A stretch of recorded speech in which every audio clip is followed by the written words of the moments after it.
Halkani waa Cawaale Official Channel.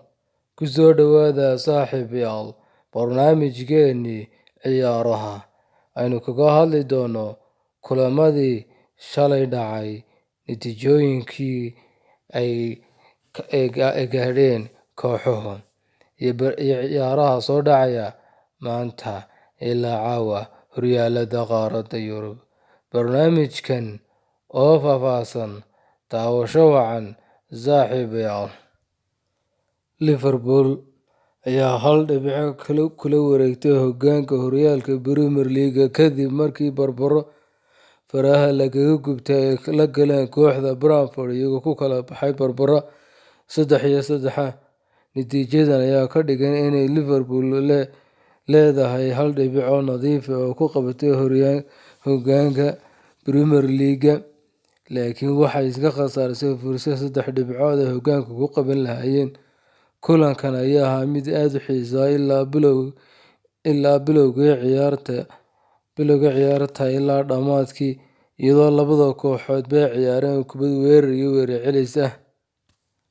Aston Villa ayaa guul kala soo laabatay garoonka Old Trafford oo ay ku booqatay kooxda Man United kadib markii ay kaga adkaatay 1-0 ciyaar ka qeybta kulamada toddobaadka lixaad ee horyaalka Premier League. Daqiiqadii 80aad ee kooxda Aston Villa ay hoggaanka u qabatay ciyaarta, waxayna ka dhigtay 1-0 kadib markii laacibka House uu saxay goolka.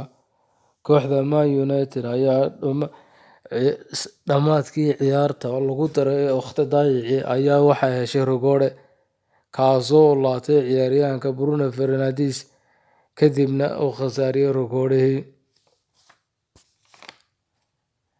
Manchester City ayaa 3 dhibcood ka soo qaadatay garoonka Chelsea ee Stamford Bridge kadib markii ay kaga adkaatay 1-0 ciyaar ka qeybta kulamada usbuucii lixaad ee horyaalka Premier League.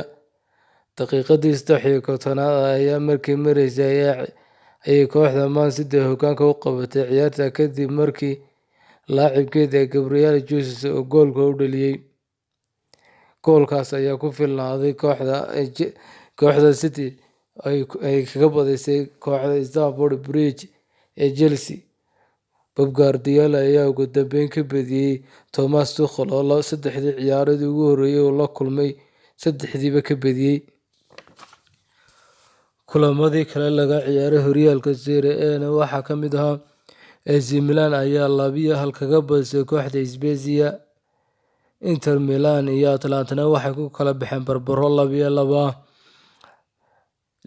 Xagga iyo dhinaca La Liga natiijooyinka haddii eegna ciyaarihii ugu muhiimsanaa waxaa ka mid ah Alaves ayaa waxay kaga adkaatay 1-0 kooxda Atletico Madrid. Valencia ayaa iyaguna Atletico Bilbao ayaa iyaguna ku kala baxay 1-1. Haddaynu intaa kaga nimaadno kulamadii la ciyaaray maalinimadii ilaa habeennimadii Sabtida, ciyaaraha soo dhacaya maanta Axad waxaa ka mid ah kooxda Southampton oo qaabili doonta kooxda Wolves, Arsenal oo martigeli doonta kooxda Tottenham. Ciyaaraha soo dhacaya La Liga waxaa ka mid ah Mallorca oo wajihi doonta kooxda Osasuna, Barcelona oo qaabili doonta kooxda Levante, Real Sociedad oo soo dhaweyn doonta kooxda Elche, Real Betis oo iyaguna wajihi doona kooxda Getafe. Kulamada laga ciyaari doono horyaalka Serie A waxaa ka mid ah Juventus oo martigeli doonta kooxda Sampdoria, Udinese Fiorentina oo ballansan, Lazio oo qaabili doonta kooxda Roma, Napoli oo wajihi doonta kooxda Cagliari. Kooxda kubadda cagta Arsenal ayaa garoonkeeda Emirates Stadium ku qaabili doonta kooxda Tottenham, kulan ka tirsan usbuucii lixaad ee horyaalka Premier League. Xilli labada kooxood ee Arsenal iyo Tottenham waqtigii iyo jawigii ay ku jireen labadooduba ay isku bedeleen. Kooxda Tottenham ayaa 3 ciyaarood ugu horreeyay Premier League 3 badisay, halka Arsenal iyadana 3 ciyaarood ugu horreeyay Premier League ay iyadaba laga badiyay. Waqtigii oo isbedelay kadib, Arsenal ayaa 2 ciyaarood ugu dambeeyay ee ciyaartay horyaalka Premier League labadiiba badisay, halka Tottenham labada ciyaareed ugu dambeeyay ee ciyaartay iyaduna laga badiyay.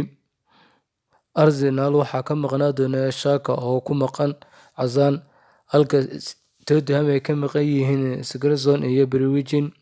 Shantii kulan ee ugu dambeeyay iska hor yimaadaan labadan kooxood, 3 kulan waxaa badisay kooxda Tottenham, 1 kulanna barbardhac, 1 kulanna waxaa badisay kooxda Arsenal.